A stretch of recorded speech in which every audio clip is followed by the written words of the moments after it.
Halo Opa Oma yang ada di rumah, apa kabar? Kita bersyukur kalau hari ini kita boleh kembali datang di dalam persekutuan Usinda. Walaupun kita bertemu 1 bulan sekali lewat online, tapi kita juga bersyukur untuk kesempatan yang masih Tuhan berikan. Opa Oma sehat semua? Saya berdoa dan saya berharap kita semua dalam kondisi yang sehat ya. Walaupun pandemi masih belum berakhir, tetap kita bersukacita karena Tuhan kasih kita kesehatan, kasih kita udara dan oksigen.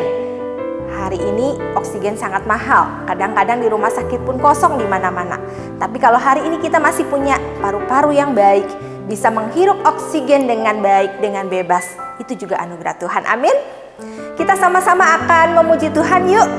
Bapak Ibu, Opa Oma yang di rumah, kita bangkit berdiri, kita nyanyikan Ku Tak Pandang dari gereja mana. Ya, kita percaya Tuhan ada di semua gereja, Tuhan ada di rumah kita masing-masing. Kita sama-sama nyanyikan pujian ini.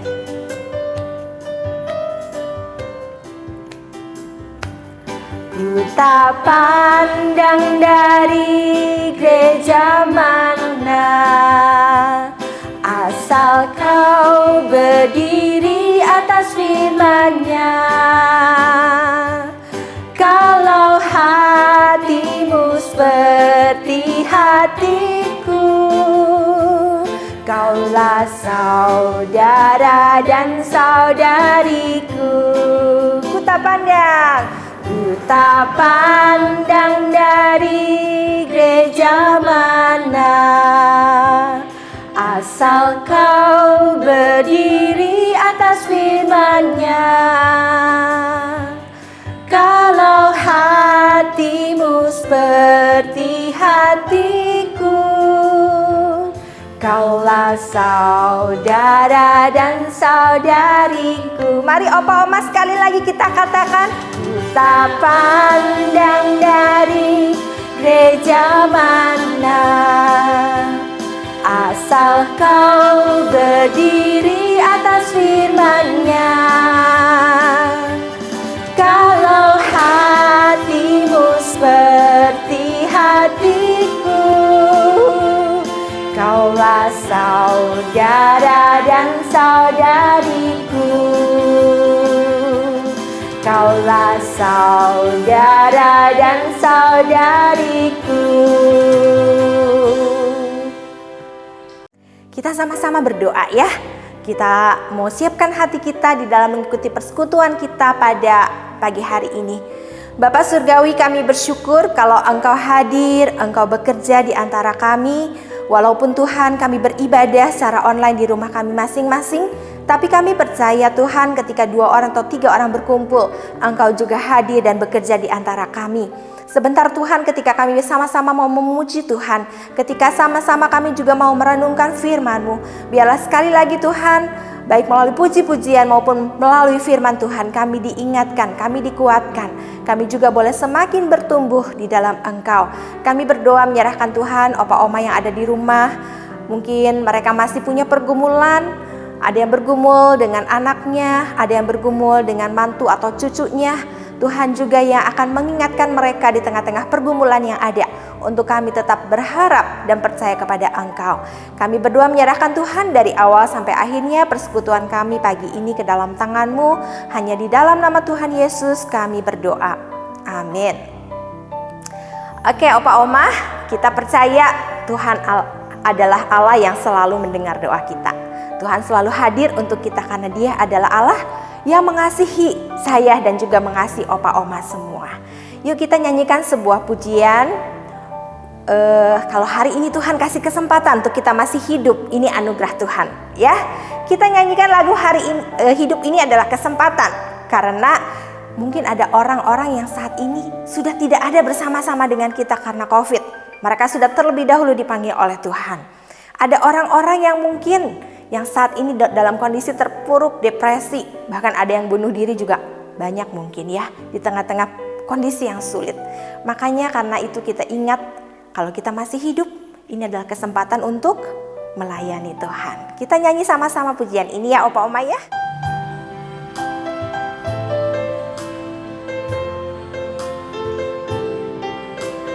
Mari kita sama-sama menyanyi ya Opa Oma ya. Semua sudah bisa lagunya. adalah kesempatan. Hidup ini untuk melayani Tuhan. Jangan sia-siakan waktu yang Tuhan beri. Hidup ini harus jadi berkat. Oh Tuhan, pakailah hidupku selagi aku masih kuat. Bila saatnya nanti ku tak berdaya lagi, hidup ini sudah jadi berkat.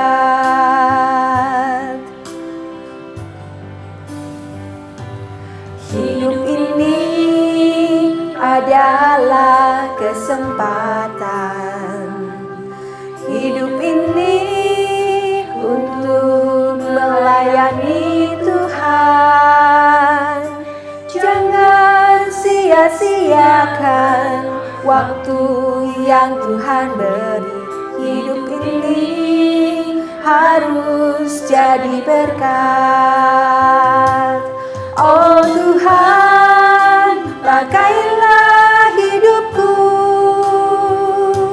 selagi aku masih kuat.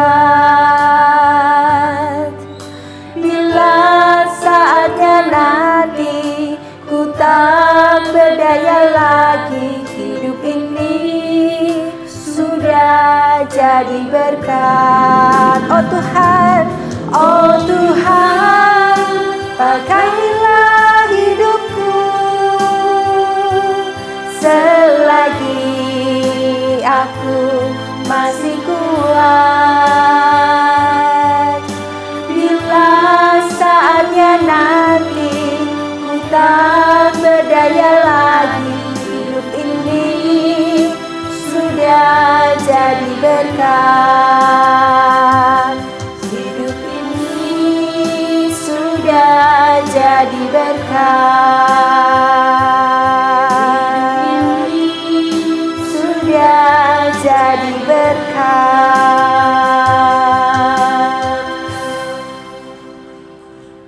Bapak Ibu, sebentar kita akan bersama-sama merenungkan firman Tuhan yang pagi ini akan dibawakan oleh Penatua Kurdianto. Kita diingatkan kembali sebagai anak-anak Tuhan supaya kita juga hidup semakin hari semakin mengasihi Tuhan, karena Dia adalah Allah yang mengasihi kita semua. Kita percaya Dia sudah mati di atas kayu salib untuk menghapus dosa-dosa kita. Dia sudah mencurahkan darahnya di atas kayu salib karena Dia terlebih dahulu mengasihi kita. Mari kita menyanyikan pujian Ku Mau Cinta Yesus. Dan pujian ini menolong kita untuk semakin mengasihi Dia lebih lagi.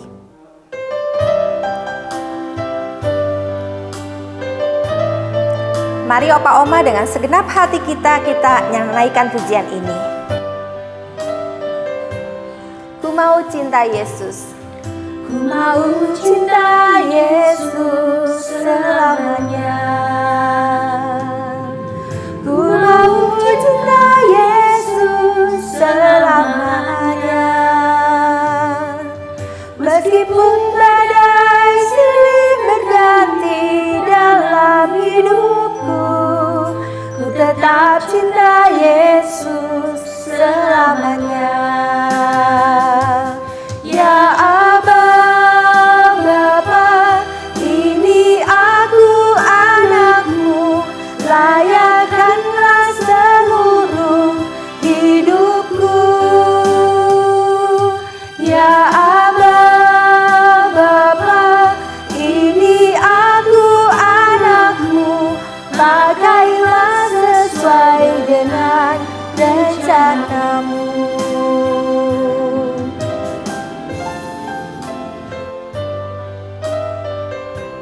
Ku mau cinta Yesus.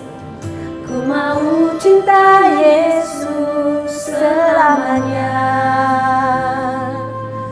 Ku mau cinta Yesus selamanya.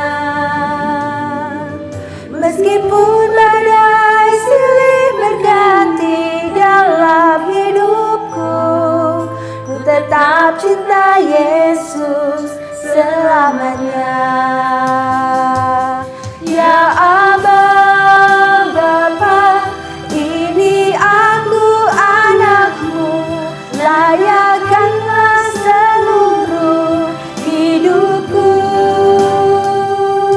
Ya Aba Bapa, ini aku anakmu, pakailah sesuai dengan rencanamu. Ya Aba Bapa, ya Aba Bapa, ini aku anakmu, layakkanlah seluruh hidupku.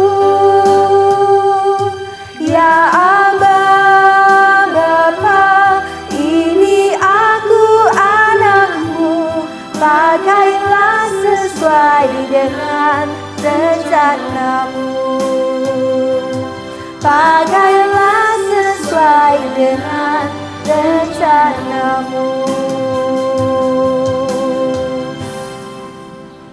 Selamat pagi Bapak Ibu, Opa Oma yang terkasih dalam Tuhan Yesus Kristus, yang merupakan jemaat dari Persekutuan Usinda Nazaret. Sebelumnya perkenalkan, nama saya adalah Penatua Kurdianto dari GKI Anugerah. Mungkin sebagian sudah mengenal, tetapi sebagian juga belum mengenal. Semoga Bapak Ibu, Opa Oma sekalian sekarang semua dalam keadaan yang sehat. Dalam secara fisik, secara mental, maupun secara spiritual. Kita sangat bersyukur kalau pagi hari ini kembali kita bisa bertemu dalam persekutuan ini. Saya akan memulai dengan sebuah cerita, bahwa cerita ini adalah tentang seorang pemuda Indonesia yang berangkat untuk studi lanjut ke negeri Jepang. Setelah beberapa saat berstudi di sana, rupanya pemuda ini berkenalan dengan seorang pemudi Jepang. Lalu mereka saling jatuh cinta. Setelah melewati masa pacaran yang cukup lama, akhirnya walaupun belum selesai studinya, mereka mengambil satu keputusan untuk menjadi pasangan suami istri. Bapak Ibu, lalu berangkatlah kedua orang ini ke Kedutaan Besar Indonesia di Tokyo, Jepang. Ini pemuda Indonesia ini hoki sekali ya, bisa dapetin pemudi Jepang yang begitu cantik. Di Kedutaan Besar Indonesia di Jepang, pemudi ini menyatakan dirinya untuk menjadi warga negara Indonesia. Walaupun dengan kata-kata bahasa Indonesia yang sangat terbatas, mereka melangsungkan pernikahan dan pemudi ini juga menjadi warga negara Indonesia. Bapak Ibu, saudara sekalian, Opa Oma, apakah pemudi ini lalu bisa berbahasa Indonesia dengan baik atau mengerti adat istiadat tata krama orang Indonesia? Belum sama sekali, karena pengetahuan pemudi ini tentang Indonesia masih sangat sedikit. Mengapa saya ceritakan kisah ini? Pemudi ini adalah melambangkan kita sebagai orang percaya. Ketika kita jatuh cinta kepada Tuhan Yesus, lalu kita menjadi mempelainya, menjadi warga negara kerajaan Allah. Kita nggak terlalu mengerti bagaimana kerajaan Allah itu, sistemnya, prinsipnya, adat istiadatnya, tingkah lakunya. Kita harus belajar, kita harus mencoba menyelami bagaimana menjadi warga negara kerajaan Allah itu. Hari ini tema itulah yang mau saya angkat untuk renungan pada pagi hari ini. Saya mengambil judulnya adalah manusia rohani versus manusia duniawi. Apakah manusia rohani? Apakah manusia duniawi? Mari kita lihat. Kita baca firman Tuhan dari 2 Korintus 5 ayat 16 sampai ayat yang ke-21. Demikian firman Tuhan. Sebab itu kami tidak lagi menilai orang juga pun menurut ukuran manusia. Jika kami pernah menilai Kristus menurut ukuran manusia, sekarang ini tidak lagi menilainya demikian. Jadi siapa yang ada di dalam Kristus, dia adalah ciptaan baru, yang lama sudah berlalu, sesungguhnya yang baru sudah datang. Semuanya ini dari Allah yang dengan perantaraan Kristus telah mendamaikan kita dengan dirinya, dan yang telah mempercayakan pelayanan pendamaian itu kepada kami. Sebab Allah mendamaikan dunia dengan dirinya oleh Kristus, dengan tidak memandangkan pelanggar mereka. Ia telah mempercayai berita pendamaian itu kepada kami. Jadi kami ini adalah utusan-utusan Kristus, seakan-akan Allah menasihati kamu dengan perantaraan kami. Dalam nama Kristus, kami meminta kepadamu, berilah dirimu didamaikan dengan Allah. Dia yang tidak mengenal dosa telah dibuatnya menjadi berdosa karena kita, supaya di dalam Dia kita dibenarkan oleh Allah. Mari kita berdoa sebelum kita merenungkan bagian firman Tuhan ini. Bapa di dalam surga, kami sudah membaca sebagian dari firman-Mu. Biarlah Roh Kudus menolong kami untuk boleh mengerti apa yang hendak Kau sampaikan pada kami semua pada pagi hari ini. Tolonglah hamba-Mu dengan segala keterbatasan kelemahan, boleh menjadi alat pemberita kebenaran-Mu. Biarlah yang menyampaikan maupun yang mendengar, kami masing-masing diberkati oleh firman-Mu. Dalam nama Tuhan Yesus, kami sudah memohon dan berdoa. Amin. Bapak, Ibu, Opa, Oma sekalian, mungkin timbul sebuah pertanyaan ketika kita mencoba membahas tentang tema manusia rohani versus manusia duniawi ini. Manusia rohani, apakah itu? Sebenarnya tidak juga terlalu rumit atau bagaimana ya. Ini adalah manusia biasa gitu ya. Jangan berpikir manusia rohani itu jalannya sedikit melayang. Atau dilihat di belakang punggungnya ada sayapnya atau tidak. Atau suaranya menggelegar. Bapak, Ibu, saudara-saudara sekalian. Tidak seperti itu. Manusia biasa sama seperti kita. Mungkin juga tidak kelihatan bedanya.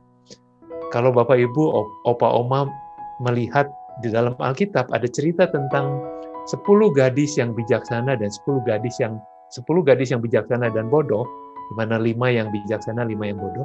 Pada awalnya kita tidak bisa membedakan. Karena sepertinya kelihatannya semuanya sama gitu ya. Ketika terjadi sesuatu, baru kelihatan mana yang menyiapkan dengan baik, mana yang tidak. Jadi manusia rohani dan manusia duniawi pun secara sekilas tidak ada bedanya. Seperti manusia biasa saja. Tetapi ini kuncinya adalah, di dalam Efesus 2 ayat 10 dikatakan, karena kita ini buatan Allah, diciptakan dalam Kristus Yesus. Ini apa maksudnya? Ketika dikatakan kita ini buatan Allah, artinya kita ini memang dibuat dari tanah, seperti ketika Allah membuat Adam. Buat dari tanah, lalu jadilah Adam. Dan kita semua adalah keturunan dari Adam dan Hawa, yang kita tahu sudah jatuh ke dalam dosa. Tetapi di sini ada satu kata, diciptakan dalam Kristus Yesus. Artinya, semua manusia itu dibuatan Allah. Tetapi tidak semua diciptakan dalam Kristus Yesus. Mereka yang diciptakan dalam Kristus Yesus adalah mereka yang beriman, mereka yang percaya, mereka yang mengaku dosa dan menerima Kristus sebagai juru selamat pribadi. Itulah artinya diciptakan dalam Kristus Yesus. Jadi sebetulnya manusia rohani itu adalah sebelumnya adalah tentu saja manusia duniawi, sama. Tetapi ada sesuatu terjadi ketika kita mengenal Kristus, kita diciptakan seperti diciptakan ulang dalam Kristus Yesus. Kita lihat ayat yang ke-17 yang tadi kita baca. Jadi siapa yang ada di dalam Kristus, dia adalah ciptaan baru. Di sini sangat jelas, ciptaan baru. Jadi bukan lagi yang lama, diciptakan baru. Di sini sangat jelas dikatakan, yang lama sudah berlalu, sesungguhnya yang baru sudah datang. Seperti tadi pemudi dari Jepang itu. Status dia sudah berubah. Yang lama warga negara Jepang sudah tidak lagi. Sekarang dia warga negara Indonesia. Sekarang kita juga buatan Allah. Tetapi kita sekarang diciptakan baru di dalam Tuhan Yesus. Yang lama sudah berlalu, yang baru sudah datang. Saudara, ini menimbulkan sebuah konsekuensi buat kita. Ketika kita mengatakan, yang lama sudah berlalu, yang baru sudah datang. Yaitu kita itu harus beda dengan yang lama. Jangan ketika kita sudah mengenal Kristus, sama-sama aja gitu ya. Seperti itu aja terus. Tidak ada sebuah perbedaan yang nyata di dalam kehidupan kita. Mungkin di antara Bapak Ibu, Opa Oma ada yang mengenal istri saya. Biasa dipanggil Lau Su Isian atau sekarang Semu Isian gitu ya. Dia pernah bercerita kepada saya. Ketika dia menyadari dirinya yang lama, ketika dia melihat ke belakang akan dirinya yang lama, dia sampai katakan, saya sudah tidak mengenal lagi orang itu. Begitu bedanya.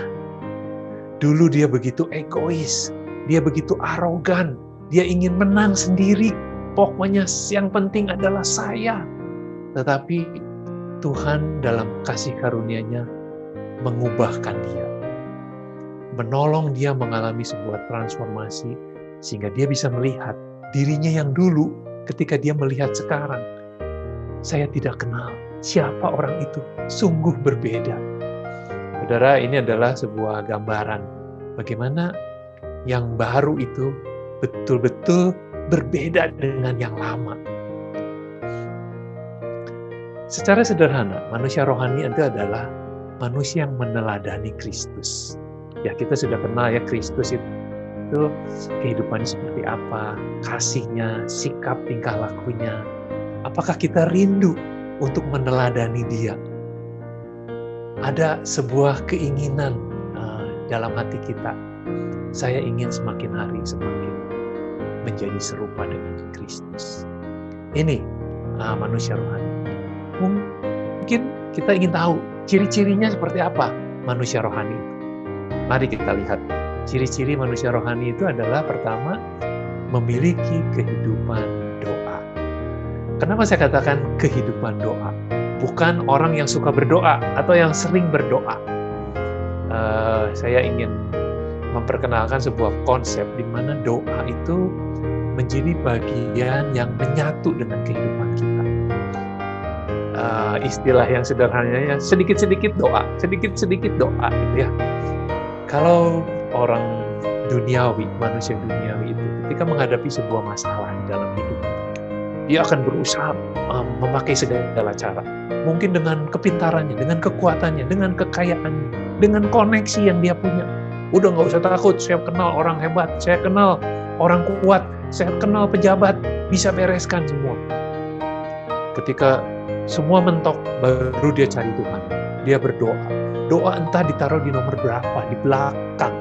Tetapi ketika seseorang memiliki kehidupan doa, dia itu pertama hal yang dia lakukan itu adalah berdoa. Dia selalu mengandalkan Tuhan. Ketika menghadapi kesulitan, tantangan, kekhawatiran, dia bawa di dalam doanya. Itu adalah seorang yang memiliki kehidupan doa.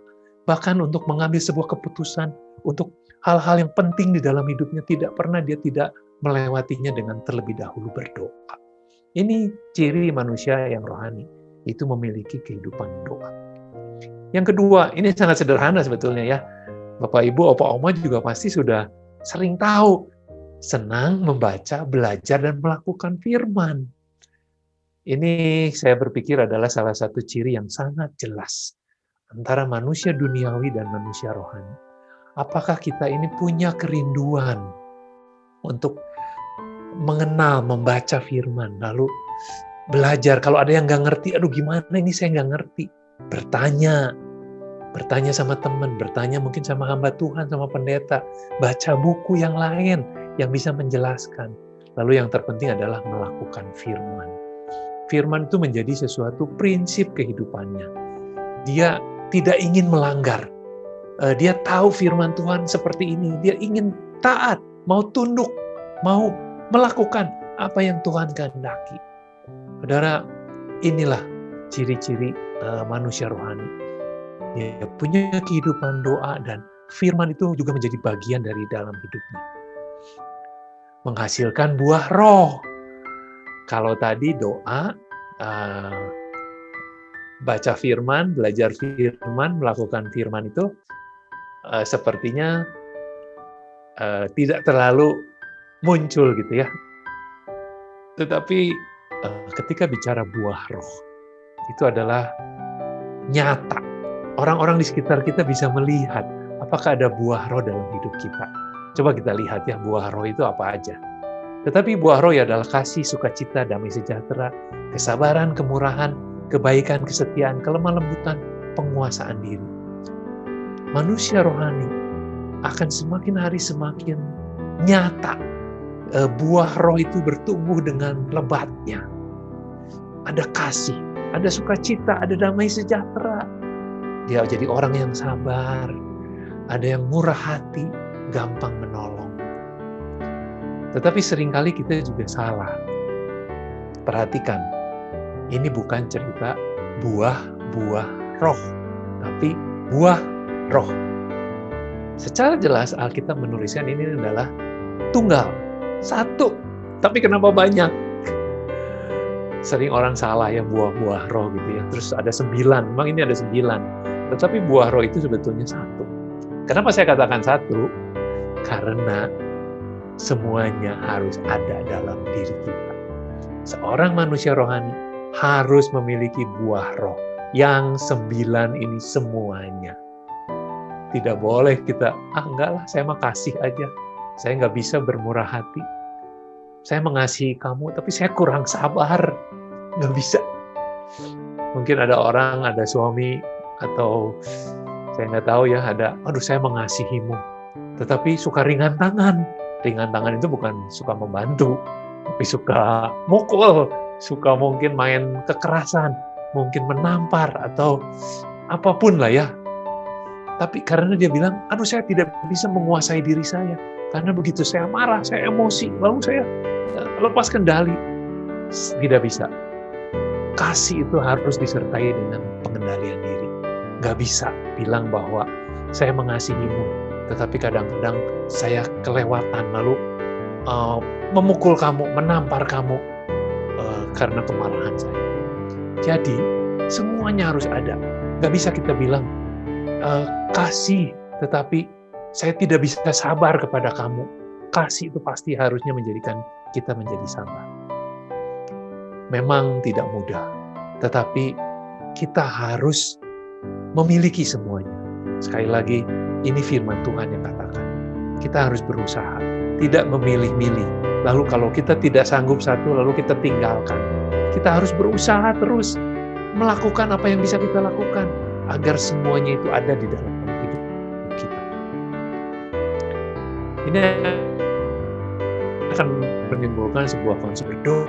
Kita baca firman, kita menghasilkan buah. Inilah yang terjadi. Kita semakin serupa dengan Kristus. Apakah orang-orang di sekitar kita melihat ada sesuatu yang berbeda dalam hidup kita? Belum lama ini saya mendengar sebuah kesaksian. Seorang ibu sudah berusia cukup lanjut. Sekarang sudah almarhum ibu itu. Saya mendengar cerita dari anaknya. Dia begitu sengit kalau ribut dengan suaminya. Wah, sampai kata-kata hinaan, merendahkan suaminya itu begitu tajamnya, sampai menimbulkan sakit hati dalam diri suami, mungkin juga dendam dalam diri suami. Tetapi satu kali ketika Tuhan menjamah dia, ketika sampai pada satu titik, dia betul-betul menerima Kristus dalam hidupnya. Saudara, kata-katanya menjadi begitu lembut, sampai orang-orang di sekitarnya, di sana ada pembantunya, juga ada suster yang menjaga dia, sampai heran, bagaimana mungkin ibu ini bisa berkata-kata seperti itu. Tersalah si Neng bisa gitu, tersalah si Neng bisa ngomong siga gitu.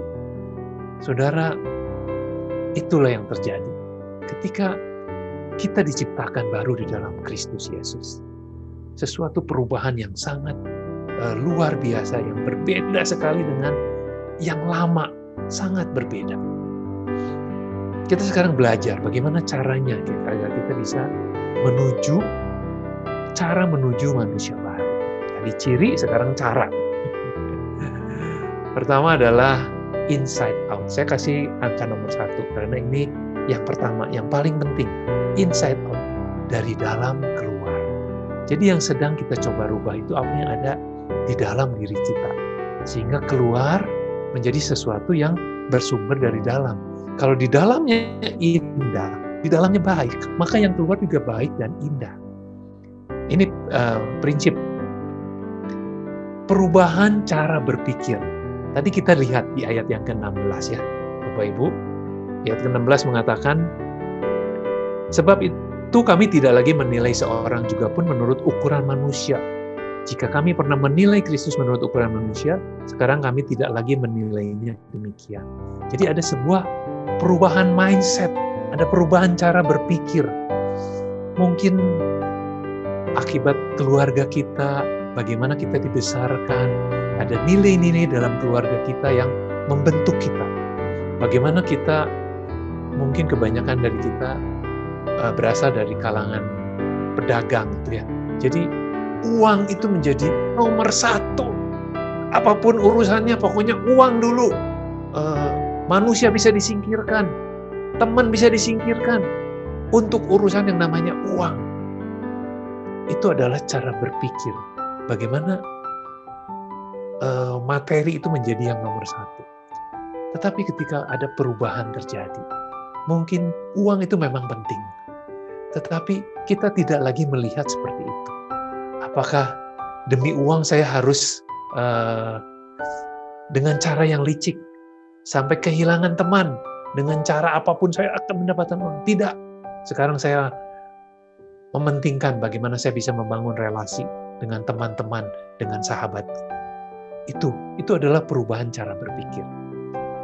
Itu muncul dari dalam. Dari dalam itu adalah mindset kita. Yang kedua adalah perubahan cara bersikap.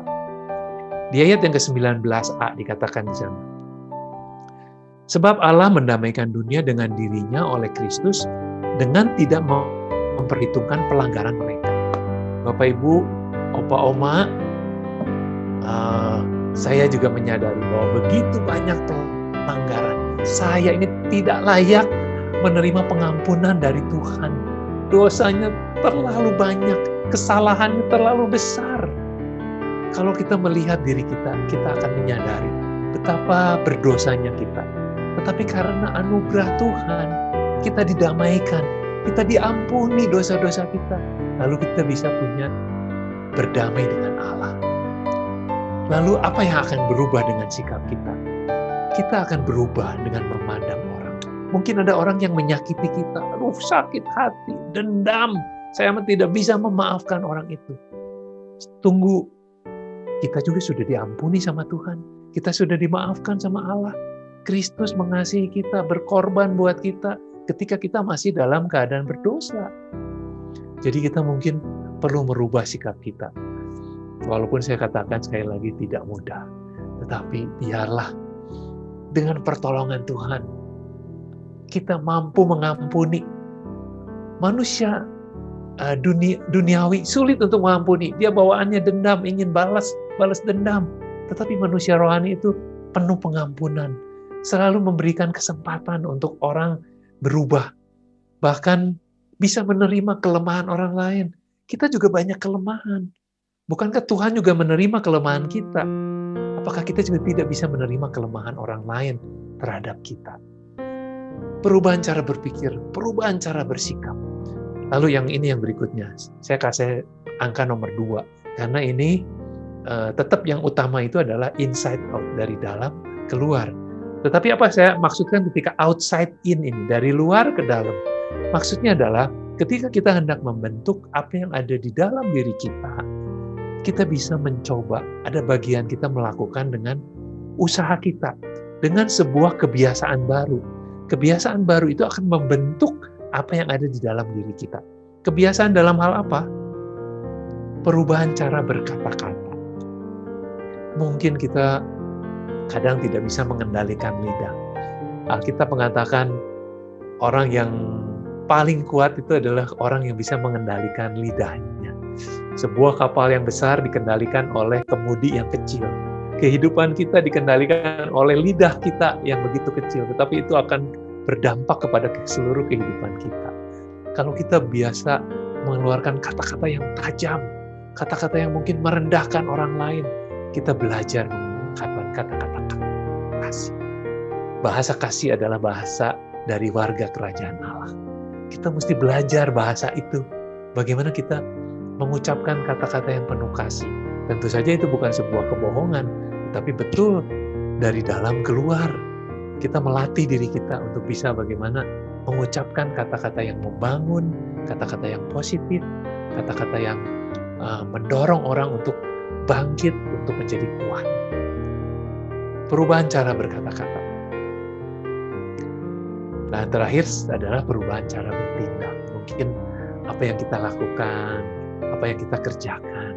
Apakah kita masih melakukan hal-hal yang dulu kita kerjakan, yang kita tahu Tuhan tidak setuju. Kita harus berubah. Perlu disiplin, perlu latihan. Bahkan kadang-kadang selain kita membaca firman, berdoa, kita perlu punya teman-teman. Namanya komunitas. Sehingga kita bisa saling menjaga satu sama lain. Saling membangun, saling mendoakan. Di sana ada kuasa Tuhan yang mampu membuat kita hidup benar, berpikir, bersikap, berkata-kata, dan bertindak. Ini adalah bagaimana kita bisa, cara kita menuju proses menjadi manusia yang rohani. Terakhir adalah tujuan manusia rohani. Apa? Kenapa saya harus menjadi manusia yang rohani? Apa gunanya? Apa maksudnya? Kenapa saya harus menjadi manusia rohani?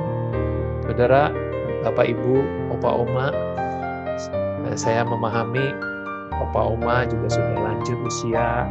Kebanyakan dari kita merasa, udahlah ngapain lagi gitu ya. Tetapi saya ingin sampaikan bahwa ketika kita ingin serupa dengan Kristus, ingin melakukan apa yang Kristus lakukan, itu adalah proses seumur hidup. Tidak ada kata berhenti. Semakin hari semakin baik. Hari ini saya lebih baik dari hari kemarin. Hari besok saya ingin lebih baik dari hari ini. Ini adalah sebuah proses yang akan kita lewati sampai akhirnya kita yang dipanggil pulang oleh Bapa. Tetapi saya percaya perjalanan proses ini akan membawa sukacita dalam hidup kita. Pertama, diawali dengan damai dengan Allah. Yaitu ada di ayat yang ke-18. Dan semuanya ini dari Allah yang dengan perantaran Kristus telah mendamaikan kita dengan dirinya. Dan yang telah mempercayakan pelayanan pendamaian itu kepada kami. Pertama adalah Allah dengan perantaran Kristus telah mendamaikan kita. Jadi ini menjadi satu langkah yang pertama. Bagaimana kita bisa datang berdamai dengan Allah. Ketika kita masih dalam dosa, kita tidak bisa berdamai dengan Allah. Karena Allah itu suci, kita berdosa. Ketika kita ditebus dosa kita, ditanggung akibatnya di atas kayu salib oleh Tuhan Yesus, kita disucikan. Sehingga kita bisa datang kepada Allah. Kita bisa ngobrol, kita bisa bincang-bincang. Kita tidak dengan takut datang kepada Allah. Karena bahkan kita bisa menyebutnya Bapak, Papa, Aba. Kita bisa menyebut suatu relasi yang begitu baik, suatu relasi yang intim. Tidak berhenti di situ. Ketika kita berdamai dengan Allah, kita harus berdamai dengan diri sendiri. Apa ini maksudnya berdamai dengan diri sendiri? Saudara, berdamai dengan diri sendiri itu adalah pikiran kita, cara kita hidup itu selaras. Artinya gini, Tuhan katakan kamu harus lakukan ini. Tetapi kita tidak lakukan itu, artinya bertentangan. Jadi di dalam otak kita itu tidak ada sebuah keselarasan.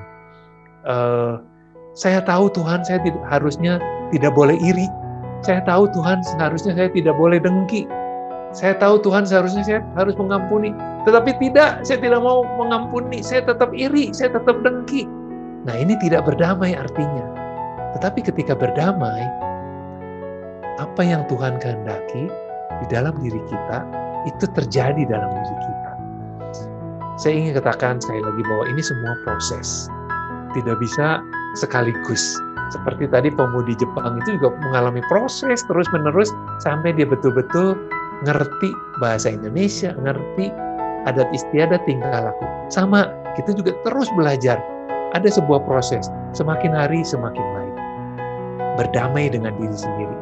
Jadi kita itu bisa seperti apa yang Tuhan kehendaki. Ketika dikatakan, kau jangan iri, kita bisa tidak iri. Ketika dikatakan, kau harus mengampuni, kita bisa mengampuni. Tetapi betul-betul dari dalam diri, itu artinya kita berdamai dengan diri sendiri. Berdamai dengan diri sendiri juga berkaitan dengan, bisa jadi dengan masa lalu kita.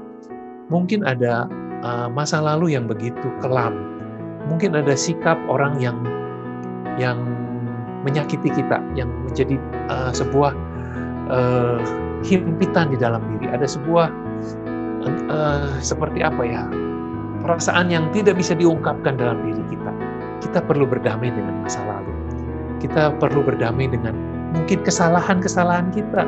Kita mungkin di masa lalu pernah melakukan sebuah kesalahan yang kita bawa sampai saat ini, terus kita ingat-ingat. Bapak, Ibu, Opa, Oma, Tuhan sudah ampuni itu. Letakkan beban masa lalu, beban kesalahan kita di bawah kaki salib Kristus. Bebaskan dirimu dari tekanan, himpitan masa lalu, kesalahan, atau apapun itu. Itu artinya berdamai dengan diri sendiri. Ketika kita sudah berdiri sendiri, apa yang terjadi? Kita bisa berdamai dengan orang-orang di sekitar kita. Bukankah itu sungguh luar biasa? Di masa-masa saat ini, saudara, berdamai dengan diri sendiri, berdamai dengan orang-orang sekitar kita, boleh jadi menjadi sebuah kekuatan yang memampukan kita berjalan sekalipun di tengah badai pandemi saat ini. Ketika kita khawatir, artinya kita belum berdamai dengan diri sendiri. Karena Tuhan katakan, janganlah kau khawatir.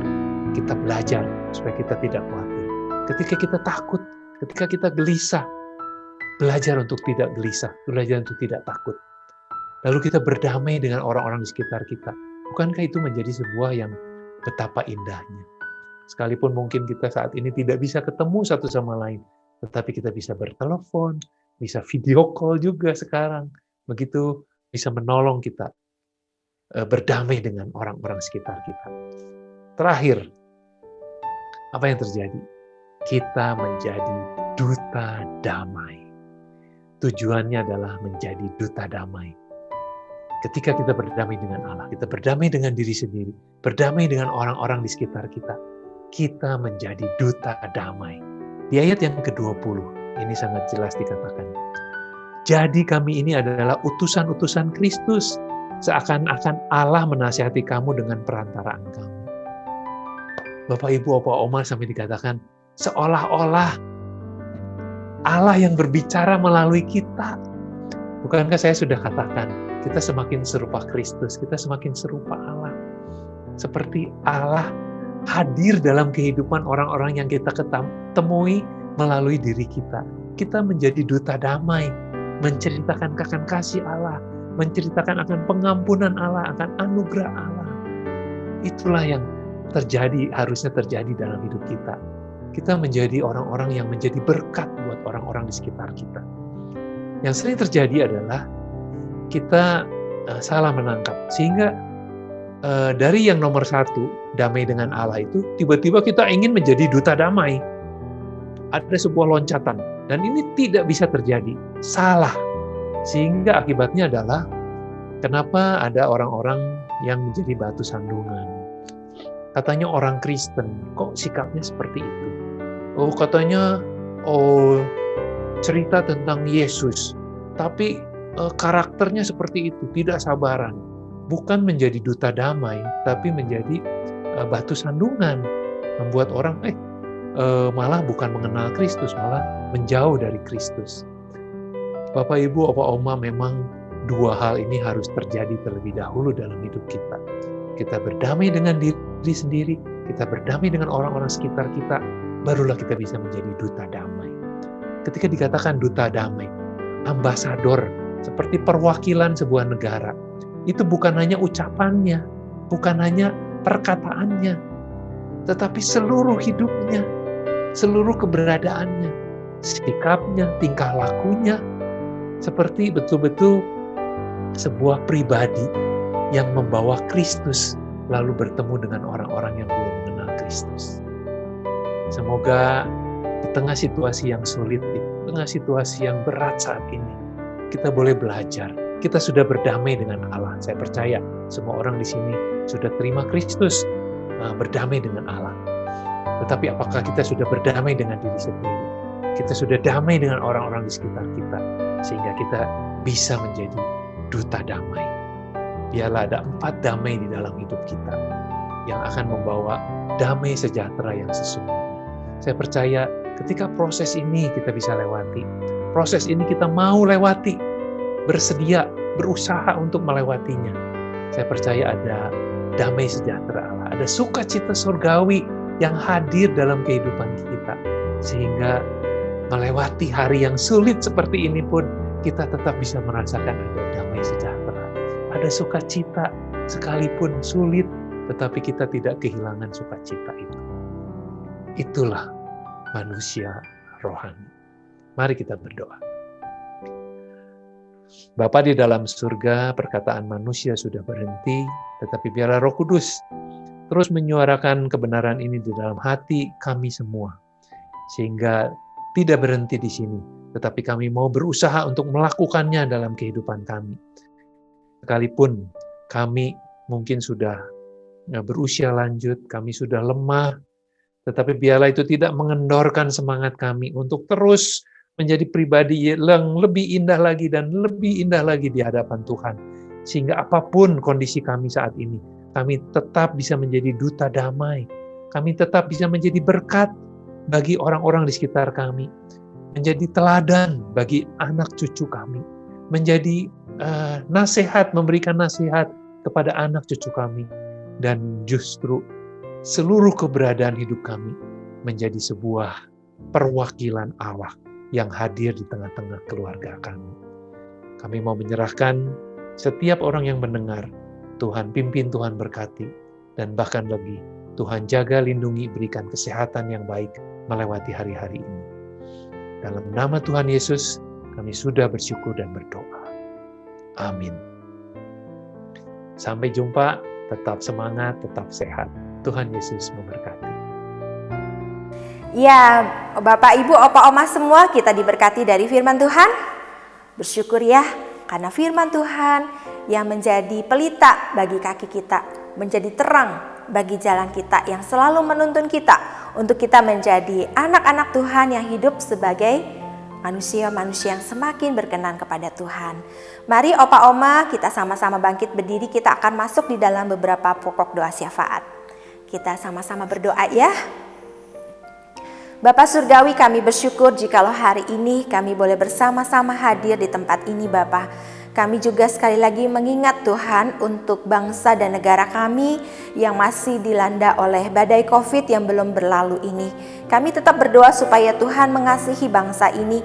Tuhan mengasihi untuk setiap para pejabat, presiden negara kami, mereka yang bergerak Tuhan di Departemen Kesehatan di dalam menangani pandemi COVID. Kami percaya Tuhan di tengah-tengah kondisi yang tidak mudah ini, Tuhan berbelas kasihan untuk bangsa ini. Kami secara khusus mendoakan ya Tuhan untuk program pemerintah pada masa PPKM ini. Kami berdoa supaya semua boleh berjalan dengan lancar. Kalau ada oknum yang ingin menghancurkan bangsa ini Tuhan, yang beritikat tidak baik terhadap pemerintah bangsa ini Tuhan, kami patahkan dalam nama Tuhan Yesus. Biarlah Tuhan sendiri yang bekerja atas bangsa ini. Kami juga berdoa menyerahkan Tuhan untuk vaksinasi yang dipercepat dalam beberapa bulan ke depan, supaya lebih banyak orang Tuhan boleh menikmati vaksinasi ini, dan mereka juga ya Tuhan boleh mendapatkan imun yang baik untuk boleh menghadapi pandemi COVID. Kami teringat Tuhan untuk para tenaga medis, untuk para dokter, untuk para suster yang bergerak Tuhan di garis depan. Mereka mungkin selama pandemi 1,5 tahun ini sudah mulai kelelahan. Mereka sering kali kurang tidur di dalam menangani para pasien. Tuhan, Engkau juga berbelas kasihan. Engkau sendiri yang menyatakan kehendak-Mu, sehingga mereka juga di tengah-tengah pandemi ini Tuhan tetap punya hati yang melayani bagi masyarakat Indonesia. Mereka mungkin ya Tuhan ada yang bergumul dengan keluarga mereka sendiri, ataupun saat ini Tuhan banyak tenaga medis yang terpapar karena COVID. Tapi Tuhan, Engkau juga yang akan menopang mereka, menguatkan mereka, memulihkan mereka kembali. Kami mengingat ya Tuhan untuk teman-teman kami ataupun keluarga kami, sanak saudara kami yang hari ini juga terpapar COVID. Kami mengingat untuk Ibu Syokchan ya Tuhan yang masih dalam proses pemulihan. Engkau menjamah dia dengan kuasa-Mu sehingga dia juga boleh mengalami jamahan Tuhan di tengah-tengah kondisi sakit yang dialami saat ini. Kuasa-Mu Tuhan menolong Ibu Syokchan supaya di tengah-tengah sakit yang dialami dia tetap punya hati yang bersuka cita dan berserah kepada Engkau. Kami mengingat ya Tuhan beberapa rekan-rekan pengurus yang juga mungkin mengalami sakit dan dalam masa pemulihan, Tuhan juga memberkati mereka. Kami mengingat ya Tuhan mungkin teman-teman kami yang tidak dapat kami sebutkan satu persatu. Engkau juga yang mengingat mereka di tengah-tengah kelemahan tubuhnya sehingga mereka belajar di tengah-tengah sakit yang dialami untuk terus berharap mengandalkan Tuhan. Terima kasih Bapak, Engkau hadir, Engkau mendengar seru doa kami yang kami naikkan dalam nama Tuhan kami Yesus Kristus. Kami berdoa. Amin. Bapak Ibu, kita sama-sama bangkit berdiri, kita nyanyikan lagu Bagi Dia Segala Pujian, Hormat dan Kemuliaan, ya. Bagi Dia segala pujian, hormat serta syukur, kekal selamanya. Bagi Dia segala pujian, hormat serta syukur, selama-lamanya. Bagi Dia segala pujian, hormat serta syukur, kekal selamanya. Bagi Dia segala pujian, hormat serta syukur, selama-lamanya.